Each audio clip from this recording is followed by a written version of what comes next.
Good morning. First, what more do you know about the Australian man who's been killed in these fires? Good morning, Lorna. Well, Rory Sykes' mother, Shelley Sykes, has posted to social media. She says that her son was killed when what is known as the Palisades fire swept through their Malibu home. Rory Sykes was born blind. He lived with cerebral palsy, and his mother says that he was staying in a self-contained cottage on the property, that she wasn't able to get him out, that when she tried to call 911, those calls wouldn't get through. And she also told Channel 10 that when firefighters arrived, there was a lack of water and that her son tragically has died. He was an Australian citizen living in the US. The official death toll stands at least 11, but authorities have said today that at least 13 people have been reported missing. So search and rescue crews are today going through the fire zones. They're using cadaver dogs to try to search for human remains. So an incredibly grim task ahead of those crews. Still such an anxious time for so many families across this city. That Palisades fire in the west of LA and the Eaton fire, the area where we are now, that has been affected by the Eaton fire.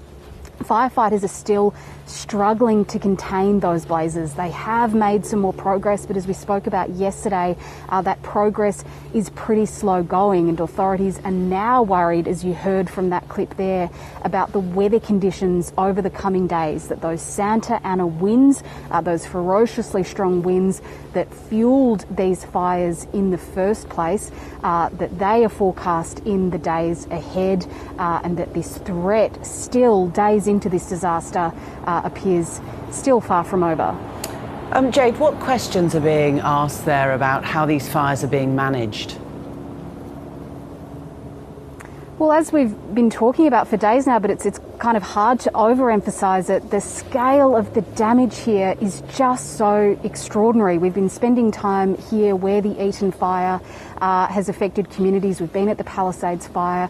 Just so many homes and businesses have been lost. Officials estimate that more than 10,000 structures have been damaged or destroyed between those two fires. That includes homes and businesses, cars and sheds, those sorts of buildings. But we've also seen a number of schools affected. This is an elementary school where we are now, what we'd call a primary school in Australia. The classrooms have been burned to the ground. What looks like the cafeteria over here, there is nothing left. We saw a school bus on the other side of the property that has been burnt out. Just devastating damage. Somehow this mural here that has been done by the 5th grade class is unscathed, kind of hits home just exactly what this community has lost. But there are communities right across LA that are dealing with this sort of loss that is really still difficult for many to comprehend, and that is going to take a long time to rebuild from. So those questions that are facing officials are around whether the city was as prepared as it could have been, how the response is now being handled. LA's fire chief yesterday argued that firefighters had been let down by the city. She argued that budget cuts had hampered the response.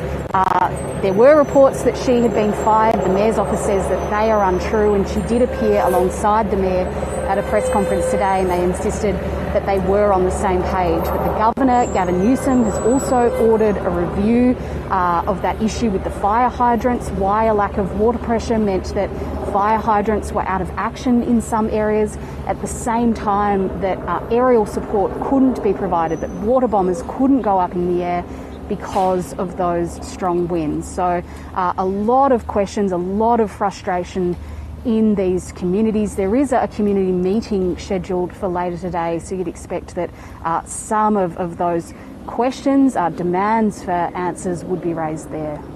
Jade McMillan, live for us in Los Angeles. Thank you.